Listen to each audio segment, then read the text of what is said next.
what is the secret to success? And I always tell them what the short version is, you got to have a 22-inch biceps. And you got to be able to kill predators with your bare hands. And you have to be able to travel back in time to save the human race.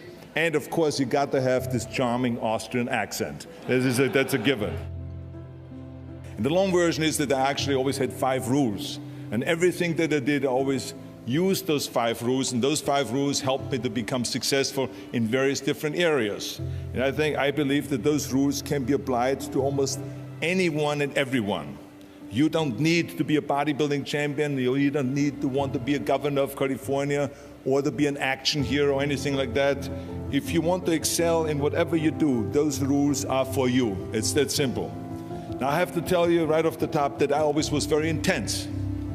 As a kid already, I was very intense and I was very hungry. I always wanted to be the best. I always wanted to be number one. I always wanted to get to the top. I never believed in just getting by. Now, I have nothing against people that just want to get by, because I think there are many roads to happiness, but I think that we all here like to be successful and we are driven. So that's why those rules apply to you. So my first rule is find your vision and follow it. You see, I think it's the most important thing that we have a very clear vision of where we go, a goal, where do we go? Because you can have the best ship in the world, you can have the best cruise liner, but if the captain does not know where to go, that ship will drift around the world and out there at sea and will never end up anywhere. And this is exactly the way it is in real life. If you don't have a goal, if you don't have a vision, you just drift around and you're not going to be happy. This is why it is so important to have that vision. Now, I created that vision in Austria because I grew up after the Second World War. Austria, right along with Germany, lost the Second World War, thank God. And the problem was that everyone was so depressed because they lost the war that there was alcoholism everywhere. There was, of course, depression. There was a terrible economic situation. There was famine. There was starvation and all of those things. And also it was kind of a little place and narrow. I felt I wanted to get out of there. I wanted to escape. And I couldn't see myself really to work there and to stay there, to work in a factory or to work on a farm, or to even to follow my father's footsteps and to become a police officer.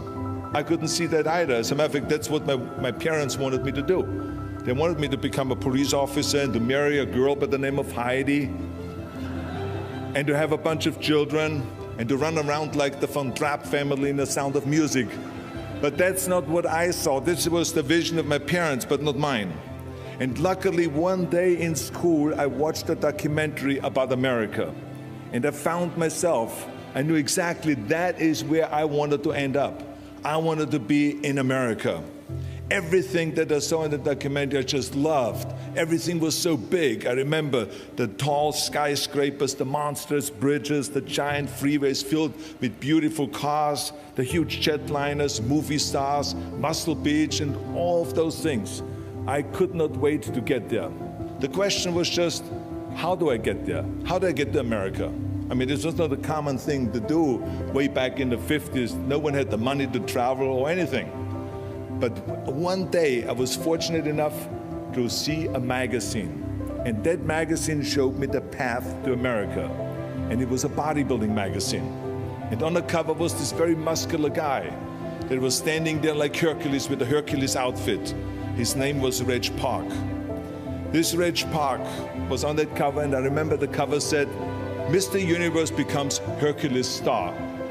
I read the article as fast as I could, learning about how he grew up in Leeds in England, poor, and how he trained 5 hours a day, every single day, and trained and trained and trained and lifted weights, and then he finally became Mr. Great Britain. And then he became Mr. Universe. And then he won a second Mr. Universe title and a third Mr. Universe title, and then all of a sudden he landed in Rome in Cinecittà doing Hercules movies. And there he made millions of dollars, and this money he took and bought himself a gymnasium chain in South Africa, and he became a successful gymnasium owner. And as I read, I became more and more certain about my own future. As I read this story, I was so excited, so interested. I knew exactly that I wanted to become another Reg Park. I know he laid out the blueprint for my life, basically. I could see myself, I could visualize myself clearly to be a champion on that same stage where he won the Mr. Universe, and then to move to America, then get into movies, and then become rich and famous. I had that vision very clearly laid out.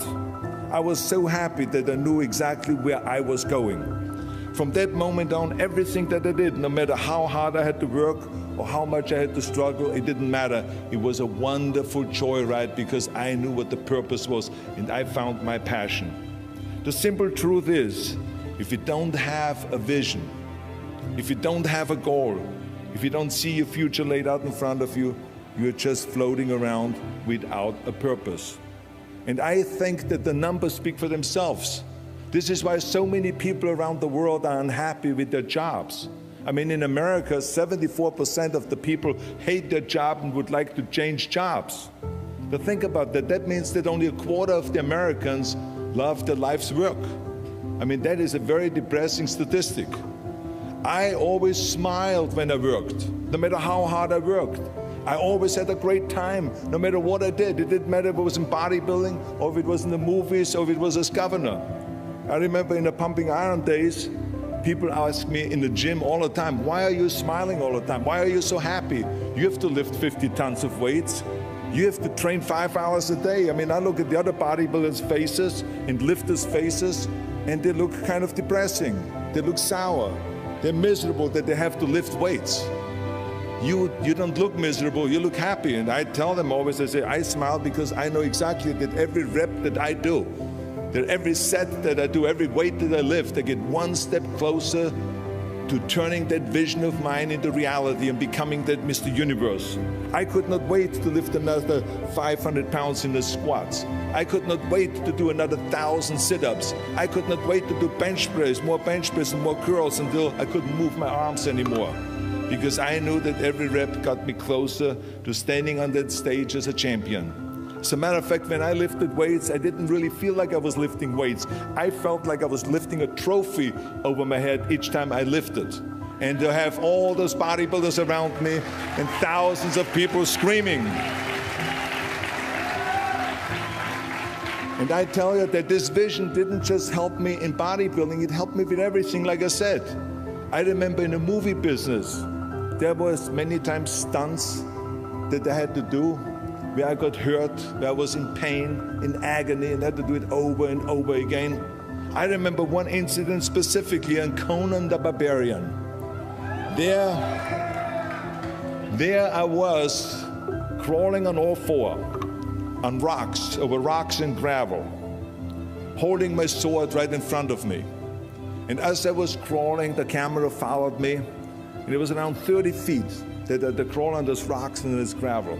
And eventually, after 10 takes, my elbows and my knees started bleeding and hurting. And the director came to me sheepishly and said to me, he says, do you mind if we do another take? I need a close-up of you. And I said to him, no, I don't mind at all. I said, go and do as many takes as you want. He says, no, I don't want to do that because I know you're in pain, you're bleeding. I said, no, I don't feel any pain. I said, the only thing I see is the finished scene. I see the finished scene of me crawling on all four with my sword in the front, crawling up and sneaking up behind Thulsa Doom, the main villain of the Conan movie that killed my parents, and rising up behind him and cutting his head off. That's what I see. Remember, crush your enemies, see them driven before you, and hear the lamentation of their women. So this is why, because I visualized that scene, this is why I did not feel that pain. I did not care if I was bleeding on my knees, because I know that pain is temporary, but the film is permanent. And I explained that to the director, so this is why I try to tell you, always discover your vision, and the rest will follow. Now my second rule is never ever think small. If you're going to accomplish anything, you have to think big. You have to go and shoot for the stars. The biggest challenge most people have is because they think small. And the reason why people think small and why they choose small little goals is because they're afraid to fail. They know that if you shoot for a big goal, then the chances of failing are very high. And they're afraid of failing. It's one of the most common things why people are frozen and why they cannot make a move in life, because they're scared of failing. I say to myself, hey, I'm not worried about failing because that's part of life. You're not going to go and win everything. And how far can you fall? Look at this. This is the ground. That's as far as I can fall. And you know something? That the only time you really consider the failure is if you fall and you don't get up. But if you get up, you never consider the failure. So I never considered myself a failure. I always considered myself a winner, even though I fell every so often. But I always got up and I always moved forward. This is the important thing.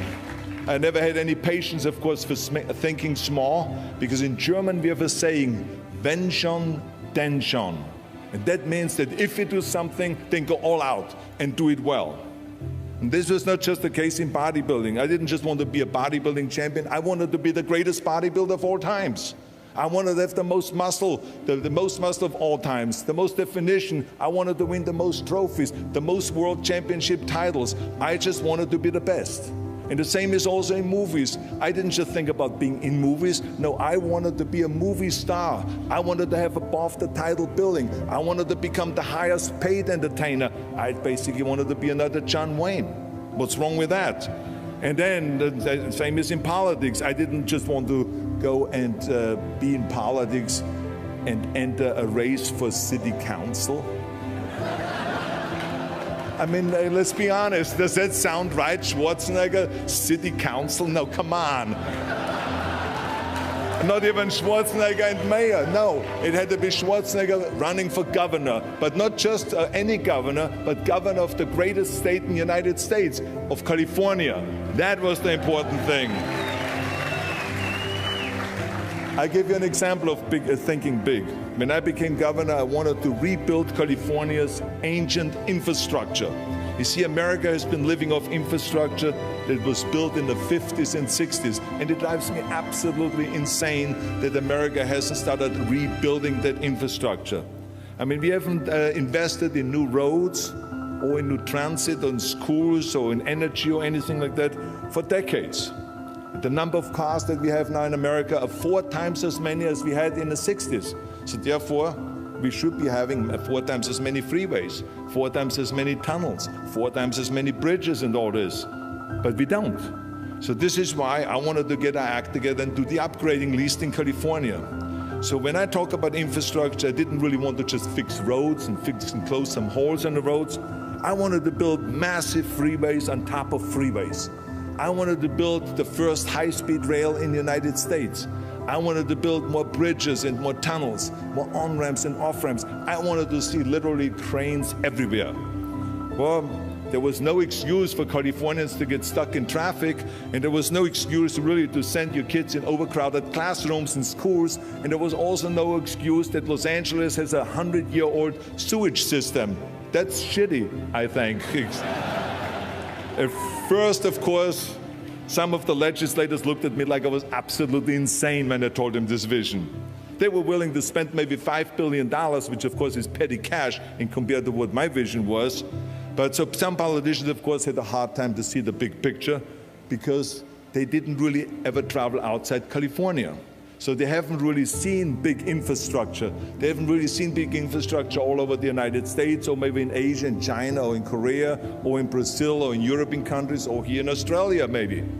So they haven't seen that. And then, of course, there are other politicians that simply don't have a vision of the future past the next election, which is a common problem politicians have all over the world. So it was my job as governor to motivate them, and to take them and to see the traffic jams in Los Angeles, and to see the overcrowded classrooms, and to see all the problems that we have. And I kept pushing and pushing, and I pumped them up enough that eventually they saw the big picture. And eventually Democrats and Republicans came together, and we invested $60 billion to rebuild California's infrastructure, the biggest investment of our state in 50 years. So that's what we did because we had a big vision and everyone bought in on this big vision. So remember, never think small, think big. My third rule is ignore the naysayers. I think it is natural that when you have a big vision and big dreams and you have big goals that people are going to say around you, I don't think it can be done. I think it's impossible or no. I tell you, I heard this all the time, but I want to tell you, don't ever let them stop you from dreaming and from shooting for the big goal. Because eliminate just simply those words, no, impossible, and it can't be done. I mean, in each one of my careers, when someone said it's impossible, I heard it's possible. When someone said it can't be done, I heard it can be done. And when someone said no, then I heard loud and clear, yes. So this is what I believed in. I am a big believer of what Nelson Mandela said. He said it always seems to be impossible and still someone does it. And that's exactly what it is. And I wanted to be that one that does it. I wanted to break the new records, and I wanted to do something that no one else has ever done. So I think that's what you need to do. Don't ever be worried about that someone hasn't done it. Just think about how many times my career would have stopped. My career would have ended if I would have listened to the naysayers. I mean, it started right away when I was 15 years old and I became a bodybuilder. Right after that, when I said, I want to be a world champion in bodybuilding, I want to be Mr. Universe. They immediately said, are you crazy? You're in Austria.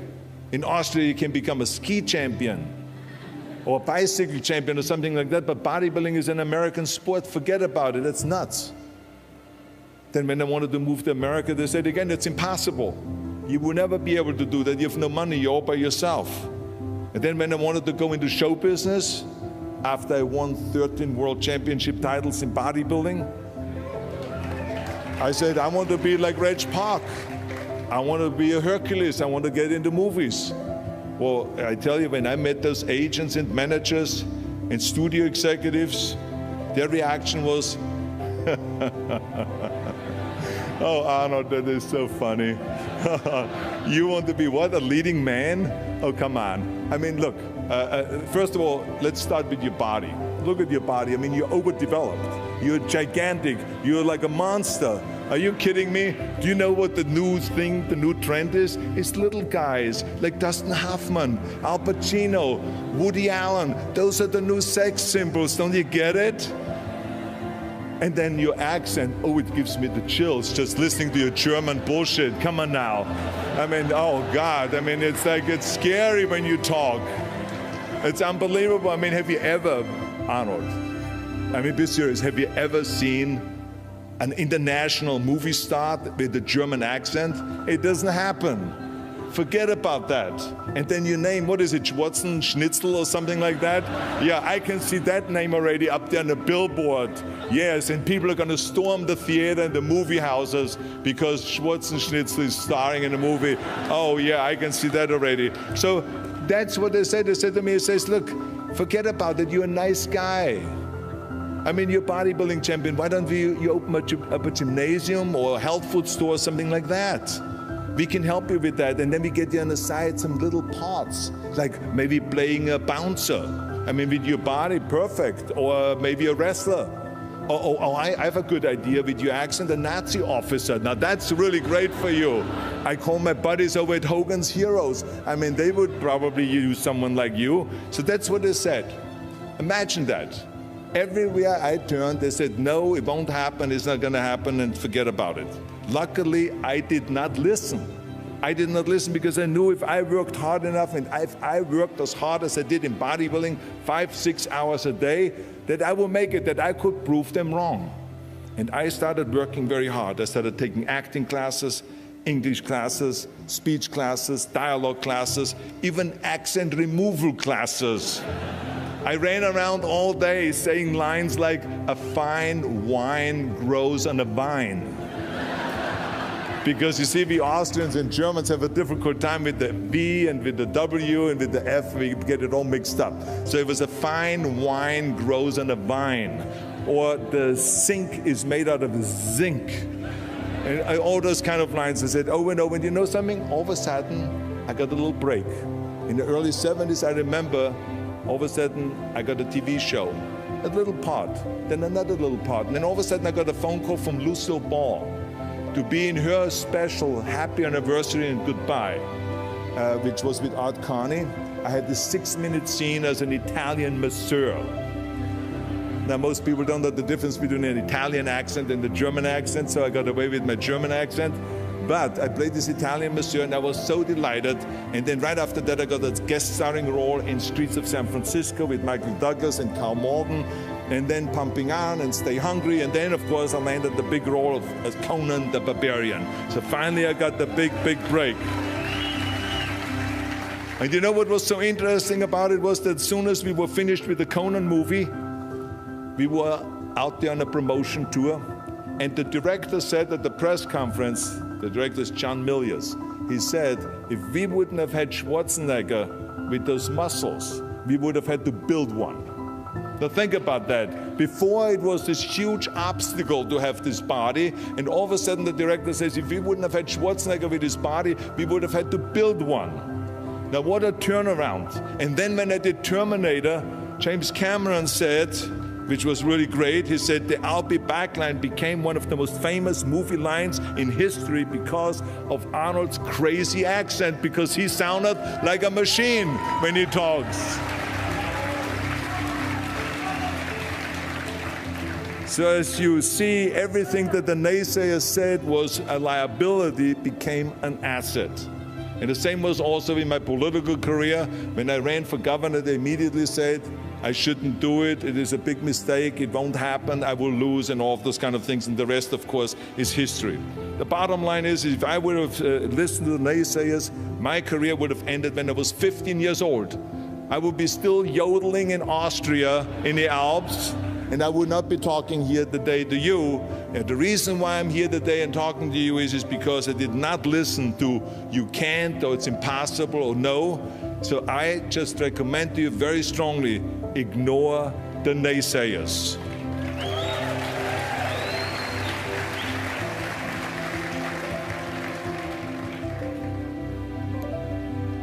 My fourth rule is work your ass off. Nobody ever stumbled upon success by accident, except maybe the guy who found gold in California. But don't ever think that you can be that guy. I mean, you never want to fail because you didn't work hard enough. I always believed no stone unturned. Work your butt off. That's what I always believed. No matter what you do, work, work, work. I remember Muhammad Ali, one of my great heroes, had a great line in the 70s when he was asked, how many sit-ups do you do? He said, I don't know, because I start counting only when it starts burning. When it starts burning, that's when it starts counting. You see, that's what makes you a champion. It doesn't matter in what area you're in. No pain, no gain. The bottom line is, one of my rules, which is work your butt off. If you don't apply that rule, all the other rules won't mean anything. I mean, it drives me absolutely nuts when people say, I don't have time to work out. Have you heard that many times? I don't have time to work out, or I have worked so hard all day, I'm tired, I cannot work out anymore. Or I cannot read another book, or I cannot improve myself, or I don't have time, or I work so hard that I cannot really improve my business, or I cannot grow as a person, or any of those things. What the hell are we talking about here? I mean, the day is 24 hours, you sleep 6 hours, so you have 18 hours left. I mean, I know there's some of you out there that say, well, wait a minute, I sleep actually 8 hours, but that's just sleep faster, okay? You didn't, I mean, let's not get bogged down with this stuff here. Listen, when I came to the United States, I remember that I trained 5 hours a day, every day, and I was managing a construction business, and I was a bricklayer, and I went to college also, and I took acting classes from 8 o'clock at night to 12 o'clock midnight. All of that in one day. Every day I did that. I did not worry about it. I knew that I had 24 hours and I didn't want to waste one single hour, because I believe of what Ted Turner said, who is one of the great entrepreneurs who started CNN and so on. He said, early to bed, early to rise. Work like hell and advertise. So that's what I believe. Just remember, you can't climb that ladder of success with your hands in your pockets. You must work your ass off. It's that simple. And my fifth and last rule is, don't just take, give something back. Leave your mark on the world. I believe that we all have an obligation to do something for our community, something for our state, something for our country. We must serve a cause that is greater than ourselves, because we all know that in the end we will be judged not by how much we made, but by how much we give. Ever since America greeted me with open arms, I've had this sense of responsibility, and I felt obligated to give something back to America. Because I know that everything that I have accomplished is because of America. If it's my bodybuilding career, if it is my show business career, my political career, the money that I've made, my great family that I have, all of this is because of America. But I have to recognize the fact that America did not become the land of opportunity in this great country by itself. No, in history, people worked tirelessly in America. People fought and people died to make it the land of freedom and opportunity and the land of liberty. So now it is our responsibility, if we want to keep it the #1 country in the world, to work for that and to give something back to that country. And it doesn't matter if you're in America, or if you're in Australia, or if you're in China, or if you're in Japan, or in Italy. It is the same thing. You all have to give something back to your country, no matter where you're from. Now, I love the words of my father-in-law, Sergeant Shriver, who started the Peace Corps, the Job Corps, legal aid to the poor during the Kennedy and during the Johnson administration. He was the #1 public servant, and he always inspired me to become a public servant. He was one of my heroes. He said at Yale University at a commencement speech, he said to the students, tear down that mirror. Tear down that mirror that makes you always look at yourself. And you will be able to look beyond that mirror, and you will see the millions and millions of people that need your help. And I saw those millions and millions of people. And this is why I tried to take every opportunity that I could to give something back. I started training Special Olympians, people that were intellectually handicapped, to help them with weightlifting and powerlifting. I became the international powerlifting coach and the torchbearer for Special Olympics. Then later on, I joined the Simon Wiesenthal Center to fight prejudice, so we don't have the things happening again as we had during the Second World War, during the Nazi Reich. And I joined also the President's Council on Fitness. I became the chairman under President Bush from 1990 to 1993. To be the chairman and to promote health and fitness in all 50 states. I traveled all 50 states. I started after-school programs for the most vulnerable children, for inner-city children, to make them be able to say no to drugs, no to gangs, and no to violence, and to say yes to education and yes to life. And every single time I reached out and I gave something back, I felt fantastic. Nothing made me happier. I would rather play chess with an 8-year-old kid in an after-school program or play golf, a round of golf with a Special Olympian, then go down another red carpet of a movie premiere. And I have nothing against movies, but to give something back to me is more important than just to think about myself. Eventually, the joy of giving back was so great that I decided to become a public servant full-time and to turn my back, actually, and walk away from my career as an actor. After I finished promoting Terminator 3, I jumped into the race, into the governor's race in California, and I ran for governor. And even though my friends advised me not to do that, they said, "Are you crazy, Arnold? Don't you understand that you would lose now this $20, $30 million a movie that you're getting paid? And they will only pay you $178,000 as governor a year?" Well, I didn't care, because I knew that all the money that I've made and to be in that position in the first place to make this money is because of America. It was time to give something back. So I became governor, and I didn't even take the $178,000. I gave it back to the taxpayers because it was petty cash. It's the last thing I needed. And I can tell you that those 7 years were the most exciting and the most rewarding and the most gratifying years of my life. To work all day long, to solve problems and to serve the people was absolutely heaven. It was the best job I've ever had, but I also knew that eventually it's going to come to an end. And after 2 terms, it did come to an end. But when it came to an end, the one thing that didn't come to an end and was not finished was my desire to be a public servant and to serve the people.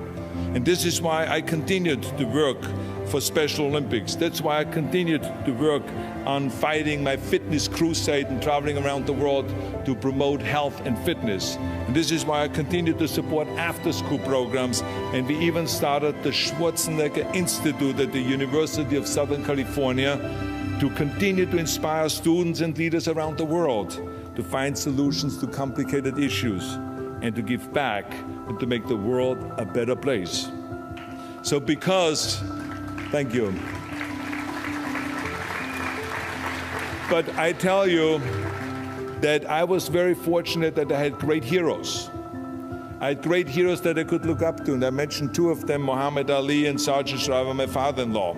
But there's other great heroes like Gorbachev, Reagan, Mandela, great leaders like Mother Teresa, Chancellor Kohl, and Churchill, and the list goes on and on. I mean, those people had such an impact on the world. Single-handedly, they've changed the world. I mean, if you think about just Gorbachev, I mean, this man, every time I meet him, I'm in awe. I mean, he grew up under communism, and he rose from the bottom of the ranks straight up to the top. He became president of the Soviet Union, one of the most powerful people in the world. And he was the leader of the Communist Party. And when he was in the top position, he realized that the system was broken. Now, what do you do when you're the top leader of the Communist Party and you realize that the system, that communism, doesn't work?